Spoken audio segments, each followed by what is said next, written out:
오늘 말씀은 사도행전 이후 아까도 말씀을 나누었지만 보혜사 성령이 임하신 것, 그게 교회의 시작. 보통 우리가 교회다 이러면 뭐 광의의 교회, 협의의 교회 이런 말씀들 하거든요. 좁은 의미에서 교회 이라면 신약시대 교회, 넓은 의미라면 신구약 다 해서 하나님의 백성 이렇게 하는데 보통 교회다 이라면 신약시대 교회를 칭합니다. 2차적으로 신약시대 교회. 그게 바로 오순절 성령 강림 사건이 있고 난 후에 교회가 시작된 것입니다. 12제자가 교회가 시작이 아니라 또 바로 주님께서 내려주시는 기다려라, 떠나지 말고 기다려라, 성령이 임한다, 그럼 증인이 된다. 그리고 그래서 이제 교회는 바로 증인들의 모임이라고도 하고, 그리고 예수 그리스도의 보혜사 성령이 임하면, 요새 계속 우리 언니 말씀이 보혜사 성령에 관한 그런 말씀을 나누고 있습니다. 지난 사도행전은 성령 행전이다. 뭐 그런 면에서 맞습니다. 시기적으로, 시대적으로 맞습니다. 보혜사 성령 행전이다. 그렇게 해도 되는데, 너무 또 성령 행전이다 이러면서 사도행전에서 마치 그냥 기적, 이런 어떤 현상, 이런 것을 너무 막 이렇게 강조하면서 사도행전의 성령 행전으로. 그래서 신약시대 때는 그리스도가 끝이 났고 이제는 성령의 시대다. 저번에 신학교에서 어느 한 분이 그런 설교를 해서 제가 저 사람 빨리 내려오라도 할 수도 없고, 요새 그리스도가 시대가 끝났고 이제 그분은 그렇게 생각하신가 봐요. 주님이 올라가셨으니까 이제 그리스도 시대는 끝났고 성령이 내려와서 성령의 시대다. 그러면 성령이 그리스도의 영 아닙니까? 그래서 그리스도가 계속적으로 중보하시잖아요. 그리고 사도행전에 보면 그리스도란 단어가 더 많이 나오죠. 그래서 제가 그런 말씀을 합니다. 사도행전은 성령이 임한 사건이지. 바로 주제는 예수 그리스도시다. 이제 그렇게 이제 말씀을 합니다. 오늘 2장 36절 이 구절도 상당히 이제 중요한 구절이다. 많이 인용하고 아마 이에 관한 책도 많을 겁니다. 주와 그리스도가 되게 했다. 십자가에 못 박은 이 예수를 하나님이 주와 그리스도가 되게 했다. 그래서 아주 잘못 해석하는 사람도 있어요. 예수 그리스도가 이때 비로소 주와 그리스도가 됐다. 사람이었던 예수가 비로소 하나님이 됐다. 이렇게 해석하면 큰일 나죠, 이거. 그렇게 해석하려는 사람들을 우리는 자유주의 신학자라고 합니다. 그것을 전문 용어로 상승신학이라고 합니다.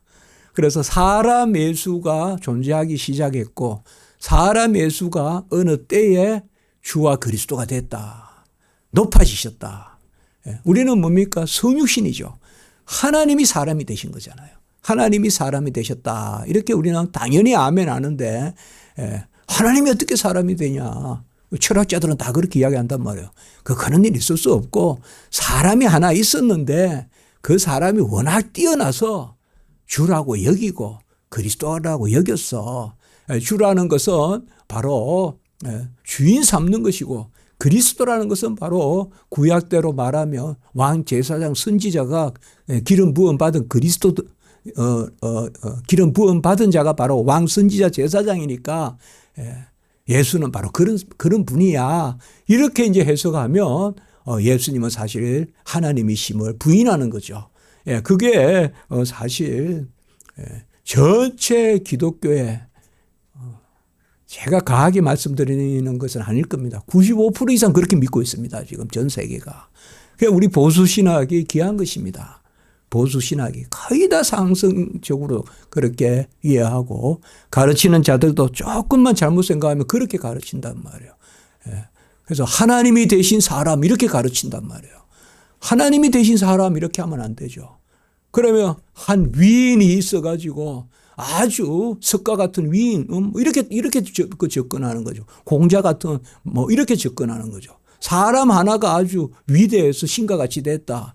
그러니까 우리 하나님은 그게 아니죠. 우리 예수님은 그러한 분이 아니시죠. 예수를 하나님이 주와 그리스도가 되게 하셨다. 이것은 예수님이 행하신 모든 의를 아버지가 받으셨다. 그래서 예수의 의를 우리 대속의 값으로 삼으셨다. 그래서 삼위일체 하나님의 구원 역사인 거죠.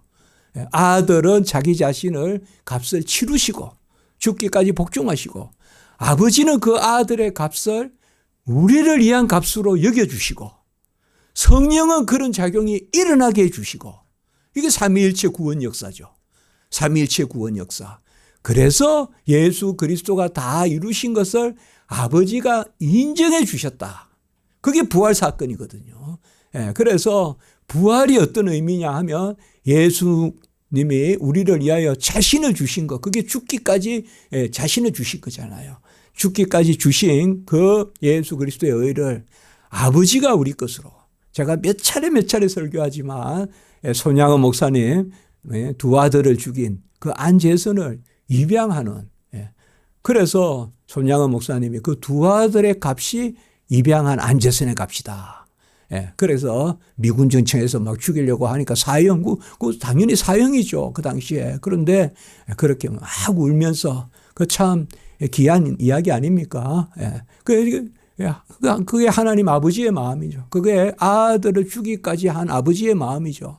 그리고 아들을 죽인 자를 양자 삼고 꼭, 그래서 제가 이게 기독교다 예전에 그렇게 말씀 드린 적이 있습니다. 우리가 비행기를 날려보고 뭐 이렇게 보면 전부 다 사람이 아무리 연구해도요, 비행기 날개 못합니다. 바람에 얹혀서 가는 겁니다. 바람에 얹혀서. 바람에 얹혀가는 거예요. 뭐 우리가 많은 것을 하는 것 같아도 사실상 뭐 댐을 건축한다. 아무리 건축하면 물을 당길 수가 있습니까? 물을 당기지는 못해요. 물을 밀어가지고 밑으로 못 내밀은다고요. 자연히 물이 낙하하는 거예요. 자연이. 그게 우리가 그런 것을 우리는 그냥 자연 법칙이다 안 해요. 우리는 하나님의 섭니다. 물이 위에서 아래 물방울 하나가 떨어지는 것도 하나님의 섭니다. 그러니까 우리가 자연을 통해서도 그런 걸 배운다고요. 사실 새가 나는 것도 어떻게 여기 있는 이 뻐꾸기가 먼 데까지 뭐 어디까지 동남아까지 갔다 온다. 그게 뻐꾸기가 날아서 갈 수 있겠습니까? 이 기류를 타고 가는 거죠. 기류를. 그래서 우리도 이 은혜 생활, 구원 생활은 잘 의지해야 돼요. 그게 바로 주예요. 주거든요. 우리가 주와 동행하는 것이 가장, 내 멍에를 메고 내게 배우라. 그래야만 너에게 힘이 있으리라. 주가, 예수 그리스도가 우리 주가 되신다는 거예요. 이 주는 생명의 주가 되고 생명의 주를 주겠다. 3장 우리 15절의 설교에 15절에 그 말씀에 나오잖아요. 사도행전 3장 15절. 생명의 주인데 성경에서 생명은 생명도 되고 생할도 되고 생기도 됩니다. 그래서 우리가 생명의 주다 이러면 날 살리신 주다 그렇게만 생각하지 마시고 날마다 살아갈 수 있는 생기, 그리고 우리가 생활력이라고 해도 되겠죠. 같이 합니다. 생명도 주시고 생기도 주시고 생활도 주신다. 그래서 생명도 주시고 생활력도 주시고 생활도 주신다. 생활은 열매고 생활력은 살아가는 힘이고, 그러면 생명은 살아있음이고, 이게 성경에 나오는 생명의 개념입니다. 그래서 오늘 주가 되셨다는 것은 생명의 주가 되시는 것입니다. 주님께서 우리의 생명의 주가 되시는 것입니다. 어떤 물건을 맡겨서 그런 것으로 주인이 되는 그런 것이 아니라 우리 자신을 값주고 샀기 때문에, 그리고 사신 그를 값주고 사신 우리를 그냥 두지 아니하시고 끝까지 우리를 돌보시고 인도하시기 때문에 주님께서는 생명의 주입니다. 이 생명의 주 예수 그리스도, 그가 바로 우리를 위하여 모든 일을 다 이루셨는데 그 이루심이 왕이요 제사장이요 선지자로서 이루었다는 것입니다. 제사장으로서는 자기 자신을 아버지께 드리셨고 죽기까지 복종하셨고, 아까도 우리 말씀을 나누었지만은 대속물로 주시고 화목제물로 주시고 향기로운 제물로 주시고 희생제물로 주시고, 그 다 나오는 말씀이에요. 디모데전서 2장 6절, 요한일서 2장 2절, 에베소서 5장 2절. 같이 한번 해볼까요? 대속물, 화목제물. 화목제물은 또 다른 데도 나옵니다만은 대표적으로 아까 요한일서 2장 1절 2절, 디모데전서 2장 5절 6절 꼭 같이 꼭 기억하십시오. 그래서 유일하신 바로 중보자가 대언자다. 대언자라는 말은 보혜사라고 똑같은 말이다. 보혜사라고 써도 된다 그게.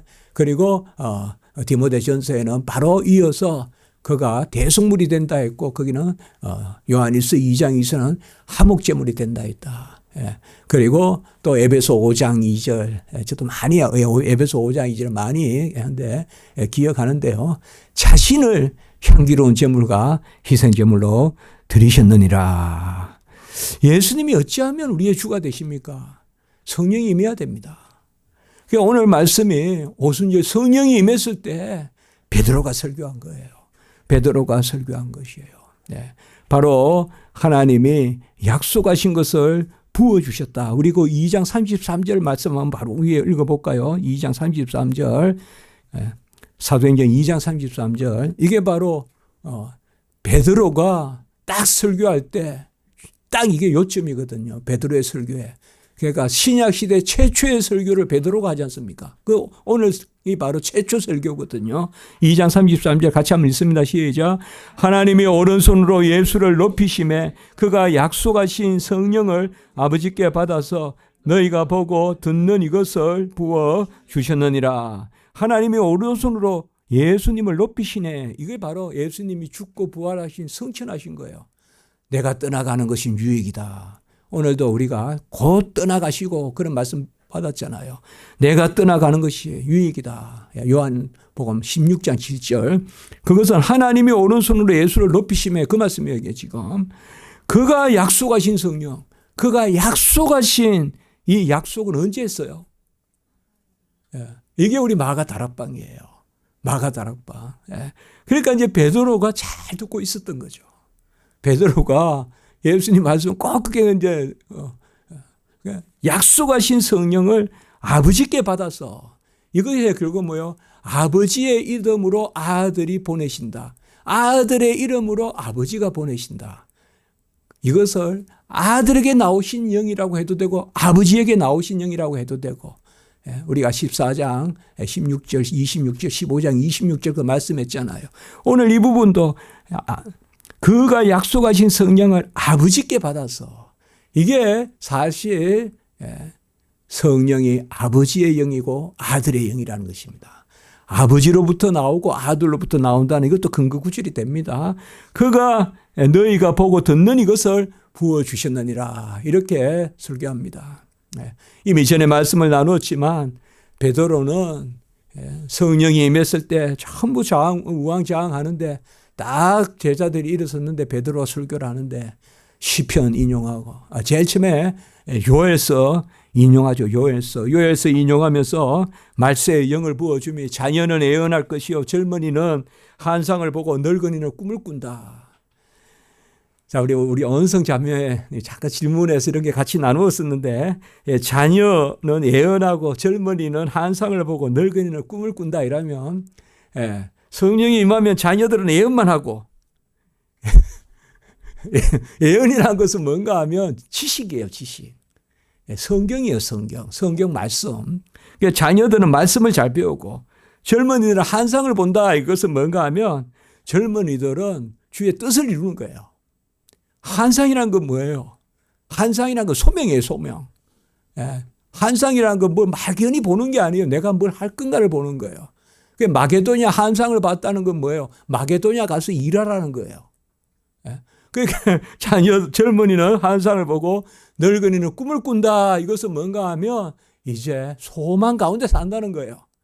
그게 뭐예요? 말세의 영이 임하면. 그러나 이럴 때 자녀는 말씀만. 나는 자녀니까 말씀. 저 사람은 젊으니까 소명. 그게 아니죠. 자, 성경에 이렇게 기록될 때는 다 해당하는 것입니다. 아셨죠? 자녀든 젊은이든 늙은이든 다 성령이 임하면 말씀. 애언의 영이다, 애언한다 이런 게 많은 경우 말씀을 푼다는 뜻입니다. 말씀을 푼다. 예. 말씀의 뜻을 그대로 적용하는 게 내일 있을 일이니까 애언인 거죠. 예. 같이 합니다. 말씀대로 되리라. 그게 애언이죠. 애언이 무슨 뭐 점치는 겁니까? 예. 아니잖아요. 애언은 하나님의 말씀. 그러니까 뭐요? 하나님 살아계시고 하나님이 우리를 주장하시고 하나님이 우리를 이끄시지. 그럼 그게 애언인 거죠. 뭐 애언이라고 해서 막 아니란 말이에요. 하나님의 말씀에 어긋나는 새로운 애언이 있겠습니까? 예, 그래서 이게 성령이 임하면 진리의 영이니까, 예, 그리고 능력의 영이니까, 그래서 성령이 임하면 자녀들은 애언할 것이요, 예, 또 젊은이는 일할 것이요, 한상을 볼 것이요, 늙은이는 소망 가운데 꿈을 꿀 것이다. 이제 그 성령이 임한다. 요엘서를 먼저 딱 설교하는 거죠. 저는 이거 볼 때마다 그 생각이 많이 들어요. 지도자는 다른 게 지도자가 아니다. 무슨 일이 있을 때 그 일을 말씀으로 그 일의 뜻을 알려주는 게 지도자다. 전부 다 이게 뭔가 하고 할 때 탁 일어나서 성경 몇 절에 따르면 딱 이렇게 알려주는 게 지도자다. 그래, 전 제자들에게도 많이 그렇게 이야기하거든요. 그래서 신학교 때 열심히 성경 읽고 교리 배워라. 10,000명, 20,000명 모여있을 때 누가 지도자냐. 딱 일어나서 베드로같이 말씀 전할 수 있으면 그 사람이 지도자다. 전부 다 핸드폰 찾고 있는데 혼자 딱 일어나서 말씀 전할 수 있으면 그 사람이 지도자다. 지도자가 다른 게 무슨 카리스마니 이런 말 하지 말고 그는 하나님의 은혜고 은사고 지도자가. 그 베드로가 딱 그 모습이잖아요. 그리고 시편 16편에 바로 서울에 내려간다. 죽음을 보지 않는다. 이건 이제 주님의 부활이고, 그리고 금방 우리가 말씀을 봤던 2장 33절. 우리 성도는 이제 몇 번 나누어서 하나님이 그를 들어 올리셔서 아버지의 약속하신 것, 하나님의 약속하신 것을 그 약속하신 것을 부어주셨다. 그 마가 다락방. 그리고 또 한 구절 더 있습니다. 거기에 내려오셔서 우리가 바로 시편 110편 말씀도 또 인용하죠. 시편 110편 1절의 말씀.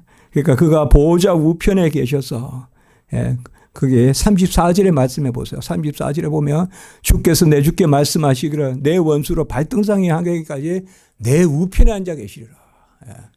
이것도 설교 가운데 있다고. 그러니까 이거는 이제 같이 들어 올리셔서라고 말씀과 같이 보면 되거든요. 시편 110편이죠. 110편 1절. 그대로 인용합니다. 그래서 베드로 시대 때는 말씀이 구약이잖아요. 지금 우리는 뭐예요? 신구약 말씀이죠. 그러나 베드로가 지금 이 설교할 때 말씀은 뭐예요? 구약이죠, 구약. 우리가 신구약이 완전히 확정되는 것은 4세기, 5세기 돼야 완전히 확정이 되거든요. 그러니까 여기 말씀에 보면 베드로가 얼마나 그런 생각을 합니다. 주님께서 제자들에게 말씀을 많이 가르쳤다고 우리가 생각해야 돼요. 말씀을, 구약 말씀 이런 것도. 그러니까 제자들이 말씀을 인용하면서 또 성경을 기록하고 이런 것을 볼 수가 있습니다. 오늘 보면 주와 그리스도가 되게 하셨다. 나의 주, 나의 하나님. 이 고백은 벌써 도마의 고백에도 나오고, 부활하신 예수님을 만났을 때 나의 주, 나의 하나님. 나의 주, 나의 하나님. 그런 고백이 나오죠. 왜요? 부활하신 예수는 그가 죽고 다시 사심으로 그가의 죽음이 생명의 값이라는 것을 드러내는 사건, 그게 부활이거든요. 인치는 사건이라고 하는데, 그러니까 특별히 예수님이 부활하시고 오순절 성령을 부어주시고 그 이후로는 우리가 주다 이라면, 주님이라면 예수님을 뜻합니다. 거의 많은 경우에 본래 구약에서 주이라면 삼위일체 하나님이시거든요. 성부, 성자, 성령 삼위일체 하나님인데 이제 신약 시대 때 주여라고 우리가 부를 때 삼위일체 하나님일 수도 있어요. 그러나 이제는 주이라면 예수 그리스도. 왜요? 그가 나를 위하여 모든 값을 치르시고 그 값으로 나를 사신 주시네.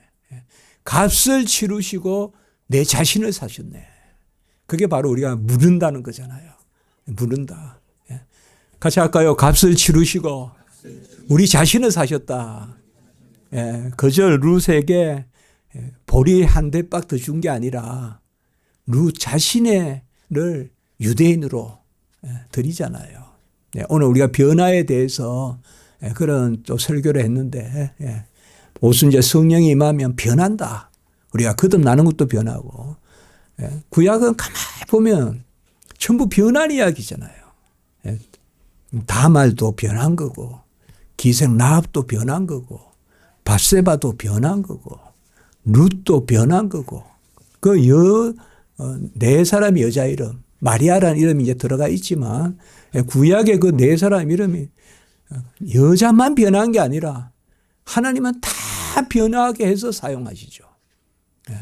그래서 룻도 보면 모압 여자가 유대인의 그 계보에서 그래서 우리가 사라가 열방의 어머니다. 바로 만국의 어미다. 사라가 아기를 못 낳던 사라가 열국의 어미다. 궁극적으로는 누굽니까? 열국의 어미가. 더 내려가면 룻이죠. 룻으로부터 예수님이 나시잖아요. 어떻게 모압 여자가 예수님의 그 직계가 될 수 있냐. 이런 것이 변화죠, 변화. 변화죠. 그래서, 저도 이제, 오전 설교 때 그런 생각을, 우리가 변화에 대해서 잠시 머뭇하는 마음이 근심이고, 그게 오늘 나오는 근심, 리페, 근심인데, 그 근심도 슬픔도 되고, 걱정도 되지만, 내가 아쉬우니까, 모자라니까 근심하는 거죠. 두려워하는 거고. 그런데 그런 마음을 주시면 내 아쉬움을 기도하면 된다는 거죠. 주님도 리페를 가지고 기도했다는 거죠.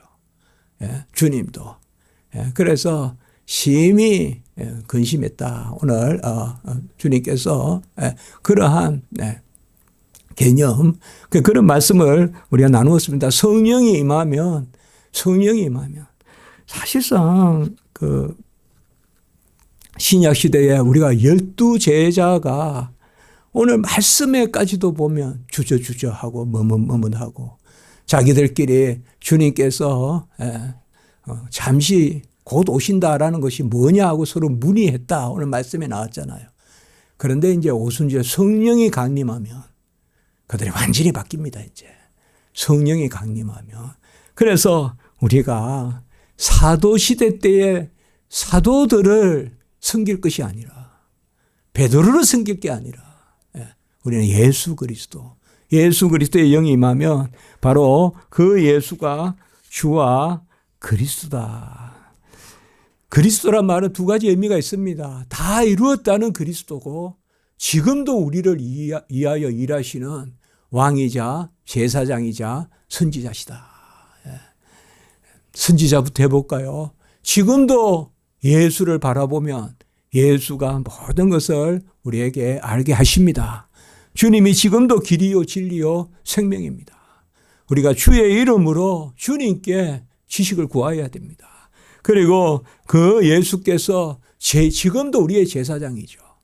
이제 주님이 다시 자신을 제물로 드리시진 않지만 다시 십자가에 못 박히시진 않지만 예수 그리스도는 우리를 위하여 기도해서 하시죠. 그가 친히 간구하심이라. 예수님께서 기도하시죠. 그게 제사장이에요. 제사장의 2대 직분은 제사 드리는 것과 기도하시는 것인데 제사는 주님께서 다 드리셨어요. 다 이루었다. 이제 우리를 위하여 기도하시죠. 엄격히 말하면 그 기도가 중보기도입니다. 아멘. 예수 그리스도의 중보자로서 드리는 기도. 그는 하나님이시고 사람이세요. 예수의 이름으로 구하면 이미 그분은 하나님이세요. 그러므로 아들의 이름으로 구하여 무엇이든 하나님이 주시는 줄 믿는 것이다. 그리고 왕이라는 것이 뭡니까? 우리는 왕은 바로 베품이요. 우리가 왕의 통치를 받는 것은 누림이라고 했습니다. 잘 누리는 것이 잘 다스림을 받는 것인 줄 믿습니다. 아무리 생각해도 누림이 부족해요. 베품이 부족한 게 아니라 잘 누리면 돼요. 잘 누리면. 네. 한번 잘 생각을 해보시고 누가 지금 누리느냐. 기쁨이라는 것도 우리 하나의 기준이 될 수 있겠죠. 많이 있는데 슬퍼. 많이 있는데 걱정이 돼. 그러니까 가라. 기쁨이 기준이 될 수도 있겠죠. 그러니까 누릴 줄 모르니까. 그러니까 누림이라는 것이 그저 소비하고 쓰는 게 아니라 하나님의 뜻에 따라서. 그러니까 예수에 붙들려야 제대로 누릴 줄 믿습니다. 잘 누려야 고급스러운 사람이 안 되겠습니까? 잘 누려야 고급스러운 사람. 빛을 누려야 빛을 비추고 향을 누려야 향을 내지 않겠습니까? 여러 가지 생각할 거 없어요. 누림에 감사가 없으니까 기쁨이 없는 거예요. 누림에 감사가 없으니까 기쁨이 없거든요. 그러니까 잘 누리면 되는데 그렇게 어렵지 않은데 우리가 기도할 일이에요. 저도 요새 너무 게을러서 뒷산 보기만 하지 가지를 않거든요. 항상 그런 마음이 갔다 오면 너무 좋은데 제가 소일하는 게 그거밖에 없어서 자꾸 집에 있다 보면 또 뭐 할 게 있고 뭐 할 게 있고 그래 이제 그렇게 합니다. 자, 오늘 이제 말씀에 예수가 같이 합니다. 그리스도로서 주시고 이거는 구속사적 성취입니다. 다 이루었어 이제 우리가 주가 되셨습니다. 그리고 합니다. 주로서 그리스도시다. 이거는 지금도 계속적으로 그리스도의 직분을 감당하는 것입니다. 이걸 계속적 중보라고 합니다. 그래서 그리스도로서 주가 되셨고 주로서 그리스도시다 이 말은 바로 그리스도로서 주가 되셨다는 것은 다 이루었다라는 구속사적 성취. 그리고 이제 주로서 그리스도라는 것은 다 이루신 주가 지금도 그리스도는 기름 부음 받은 제사장 선지자 왕이거든요. 그 일을 우리를 위하여 계속 감당하신다. 이렇게 말씀하는 겁니다. 그래서 주요 그리스도시다. 이렇게 말씀을 받으면 되겠습니다. 우리 성도님들 위로가 있기 바라고 하나님이 베푸시는 은혜가 있기 바라고 제가 아까 이종원 성도님께 그런 말씀을 드렸어요. 우리 박문경 성도님 이제 하나님 나라 가셨다. 소천하셨다. 그렇게 어제 어제 들었습니다. 마음이 아프고 선한데 제가 봤던 모습이 그러나 하나님의 큰 뜻이 있고 그의 얼굴에 그 기쁨이 있었거든요. 그 기쁨이 저는 믿음이라고 생각합니다. 아멘. 그 얼굴의 기쁨이 그의 믿음을 말해준다. 그래서 하나도 두렵지 않습니다. 그리고 병원에 있어도 혼자 있는 것 같지 않아요. 그런 말씀을 제가 들었는데 그 가족 또 우리 유족 다 건강하고 특별히 또 우리 이정은 성도님 정말 저는 온누인 줄 알았어요. 그냥 자매인 줄 알았어요. 자매. 신우의 옳게 그런 관계가 아니라 그리고 우리 또 바깥 어르신도 다 잘 이루어하셔서 병을 낫게 하려고 그렇게 한국까지 또 나오게 하셨는데 말은 안 해도 얼마나 힘들겠어요. 그래서 우리가 많이 기도하시고 하나님이 또 우리를 통하여 기도하게 하신 것을 감사합니다. 그리고 앞으로도 그 가정에 형통함이 있고 하나님의 큰 축복이 있기를 소원합니다. 한번 기도드리겠습니다. 거룩하고 자비로우신 하나님 아버지, 우리가 그간 하나님의 뜻인 줄 알고 많이 기도했는데 하나님 아버지여 그 기도 가운데 하나님 이 일도 하나님의 뜻에 그런 약속에 그런 아버지여 우리가 알 수 없는 비밀의 그러한 영역이라고 저희들 받습니다. 하나님 그 가정을 보호해 주시고 불쌍히 여겨 주시고 또 막 결혼한 그런 자녀들도 있고 또 아버지와 그 남편 또 다 있습니다. 하나님 잘 지켜주시고 인도해 주시고 우리 이정훈 성도님 가정도 또 그동안 정말 아버지와 진짜 한 그러한 아버지 동생같이 그렇게 잘 이렇게 애쓰셨는데 하나님 모든 이런 것이 또 우리는 좀 마음에 그러한 근심도 있으나 슬픔도 있으나 그러나 하나님이 오히려 주신 기쁨이 있는 줄 믿습니다. 하나님께서 역사하시고 그 가정에 더욱 형통함이 더하고 하나님이 항상 함께 계시다는 그런 은혜가 더하게 해 주시옵소서. 오늘 말씀에 주와 그리스도가 되신 그 보혜사 성령을 우리가 받아 누리게 하시니 감사합니다. 기쁨을 누리게 하시고 그 가운데 더 기뻐하게 하시고 이 기쁨을 세상 끝까지 전하는 저희들이 되게 해 주시옵소서. 원컨대 우리 성도님들 건강케 해 주시고 모든 일에 하나님의 형통케 하는 역사가 더하게 해 주시옵소서. 예수님의 이름으로 기도드리옵나이다. 아멘.